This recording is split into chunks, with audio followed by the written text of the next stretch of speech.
All right. You're going to tell me about the Daemonblight and Malevolence. Are you seriously thinking of breaking the Moloch taboo? That depends. Moloch taboo? This is about more than just the demons. You could say it's the truth behind how this world really works. The knowledge can be devastating to humans, throwing into question everything they think they know.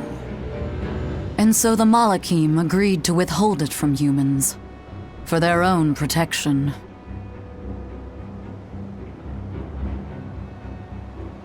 Do you still want to know?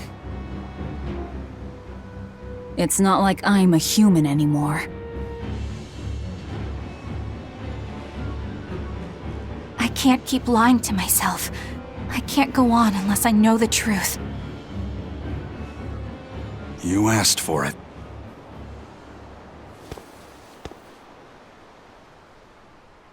First of all, this illness you call Daemonblight does not exist. Any human carries the potential of becoming a demon. All it takes is for the malevolence lurking in their heart to overflow. And what exactly is this malevolence? Impure emotions beyond what reason can suppress. Think of it as the sin buried in men's souls. So you knew. I'm a witch. So malevolence is the darkness in all our hearts. Make any sense to you guys? Any at all? When you put it like that, yeah, it makes a lot of sense. By nature, humans are incited by negative energy. It is easy to turn them towards impurity, creating malevolence. In fact, most people are constantly generating malevolence. It might even be possible that demons are people's true selves, and what little reason they possess is all that keeps them in human form. If the masses realize this, the realm would be thrown into utter chaos. That's why the Abbey propagates the lie of Daemonblight. So I presume. That can't be true! You know yourselves there weren't any demons before the opening! It used to be that humans couldn't see demons, or Malachim. Not unless they possessed a unique spiritual talent we call resonance. All your average human would see was someone turning extremely violent. Unable to explain what was happening, they'd just call those people possessed or feral. Then what made people see them all of a sudden? I don't know. My guess would be that something triggered greater resonance among all of humanity.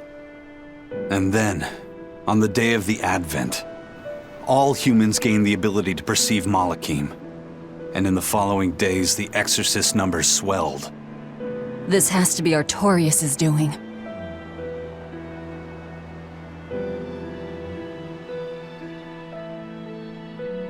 But if there's no sickness, why would an entire village turn into demons at the same time? 8-headed is the lord of the land, with 7 mouths to devour malevolence. Humans produce malevolence, which Therians consume and transmit to a Nominat.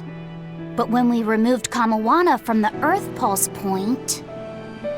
Clever boy. That's right. With no Therian to absorb their malevolence, the villagers could no longer contain it. So you're saying it's all my fault?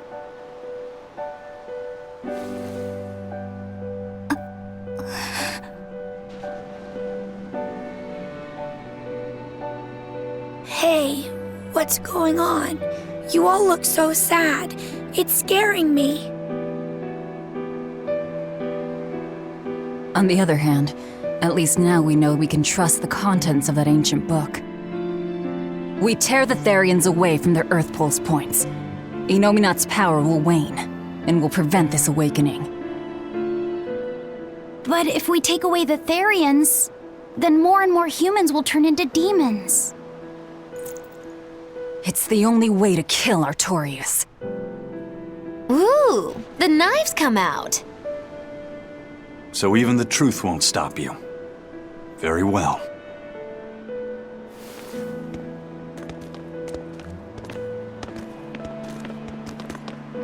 Since each Therian looks different, we'll only find them by capturing the Earth Pulse points one by one. What separates humans and demons?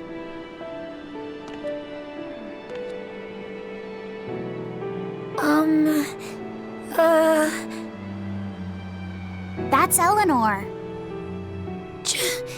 Cheer up, Eleanor. Your mommy's looking over you too, you know.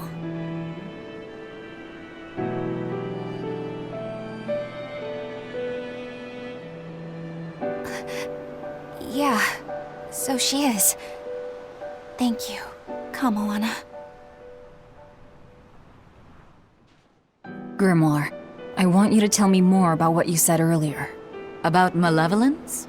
I told you, the subject is taboo. I understand that human emotions create a poison called malevolence that turns people into demons. Is there no way to stop malevolence from being created? As long as humans remain human, no.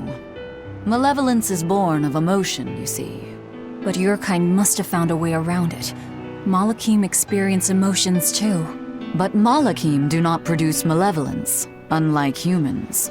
That's a lie. I've watched a Malak turn into a demon. That only happens when we are exposed to too much external malevolence.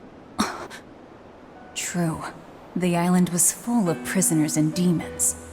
And Melchior hit that Malak with something that turned it into a wyvern. Was it malevolence? To Malakim, malevolence is a powerful toxin. We seek those of purity to serve as vessels to protect us from it. It is not a perfect solution, however. If the vessel is corrupted, the Malak is as well. That is correct. So if Eleanor turns into a demon, then Laphicet... That must be what Eisen meant when he said he'd hate to see Laphicet's vessel broken. A small crack in one's soul is often all it takes to break a person apart. So try not to pick on our squeaky clean exorcist too much, Thanks for the warning.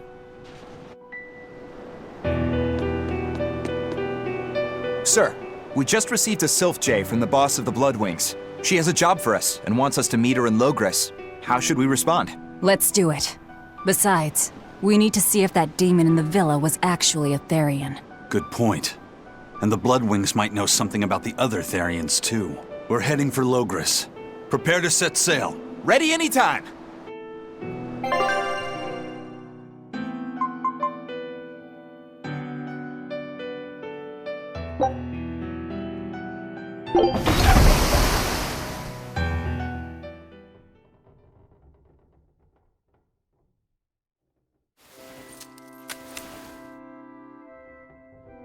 I lost my mother to a demon. Yet that girl's a Therian. I don't even know what I want anymore.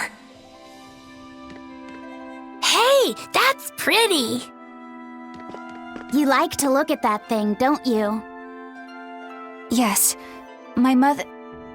Someone very important to me gave me this. I treasure it a lot. Looking at it gives me strength. Do you want to see it? Yeah! Ah! What's wrong? My face! It's scary! I don't want to look like that! I don't want my mommy to hate me! Mommy! Mommy! When I was her age, that's just how I cried. Kamoana, I want you to see this. That huge owie! What happened? It's big and ugly, isn't it? There are scary things about my body, too. But do you think I'm scary, Kamoana? No, not at all. But are you alright? Does that hurt? Thanks, sweetie. I'm alright, I promise. What about me? Do you think I'm scary? You're such a sweetheart, Kamoana. Nobody could ever be scared of you. Not me, not your mother, not Laphicet. You don't have to cry anymore. It'll be okay. I promise. Okay. That scar, was it from a demon? Yeah. They attacked my village when I was a girl. I was so hurt I couldn't move. But my mother lured them away from me so I could survive. What happened to her? The last thing she said to me was, "Stay strong and keep living." Oh. Come to the deck. Grimoire says she's learned something from the book. Hey, why's your face so red? It's nothing. Somehow, I doubt that. It's nothing, I swear.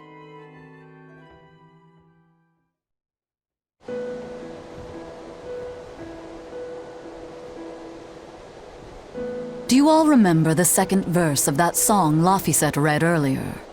4 Empyreans may tear him asunder, but so long as there is one receptive to divine power, Therian shall be forever reborn in sight of the full crimson moon. Right. That's what I've gathered you all here to discuss. And we think that passage means that Innominat and the Therians will be revived by a chosen one, right? Yes, but the shall be forever reborn part kept bothering me. I've reconsidered my analysis. Suppose that instead of someone being chosen by Innominat to create Therians, the song means that Innominat chooses who becomes Therians. But so long as there is one receptive to divine power, Therians shall be forever reborn. What do you think that could mean? That someone receptive to Innominat's power will be reborn as a Therian. Like Kamoana. Which is to say that the Abbey figured out how to turn people into Therians, and then got right to work. That's... Are you really that surprised? Artorias has always been one to prioritize the many over the individual, as I well know. Another thing to consider is this wording about Therians being forever reborn. This could mean that one Therian will be reborn again and again, or it could mean that different Therians will be born to take their place. Meaning that even if you kill one, there are more waiting in line. They can't be wiped out. Looks like prioritizing the one over the many was the right call this time, eh, Velvet? I never said I wouldn't kill her, if it would prevent Innominat's reawakening. But Therians can't be killed. Not truly. So, in a nutshell, if you kill one, another person who's receptive to Innominat's power will be reborn as one. Right. But the song says that 7 mouths feed the body, so there's only so many around. If you don't kill them, the next ones won't be born. Exactly.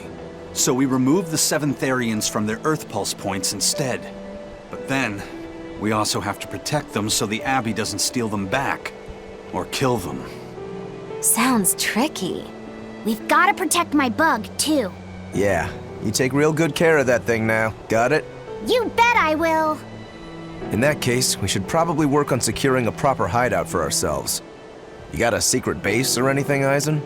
It's every man's fantasy, but sadly, I don't. We need a hard-to-find spot. One where we can guarantee a steady supply of malevolence for the Therians. Somewhere devoid of people but full of malevolence. Real poser you got there. With the Abbey in control of the entire continent, finding a place like that will be easier said than done. Meanwhile, Innominat's reawakening draws ever closer. We'll have to keep collecting our Therians while we search for a hideout. For now, let's just get to Logris.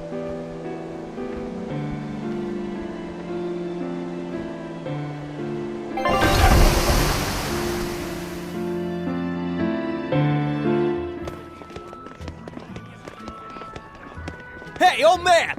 Give me all the water and food you got! Wait your turn, moron! I was drifting out at sea for 3 days! Almost died out there! Poor you! You probably deserved it! Say that again, wise ass! I dare ya! Shut up, both of you! No one's getting anything until you pay me what you owe first. Are they gonna be okay? Don't pay them any mind. Sailors are just a short-tempered bunch, that's all. Huh? The hell are you doing? What's going on? They've jacked up the price to dock our ship here. Oh yeah? Some real balls you've got there, buddy. If you lot want to moor here, that's the price you're gonna pay. Look, pirates are a liability to begin with, but calling your crew infamous these days would be putting it lightly. The more wanted you are, the more it's gonna cost to hide you. Capiche? Hard to argue there. Benwick, just pay the man what he wants. Yes, sir. You're such pushovers. You and the captain both. I knew I could count on you to come through, Eisen. Pleasure doing business with you. Looks like I'm causing you trouble. It comes with the job. Don't sweat it. Some sailors just have longer tempers than others. Noted.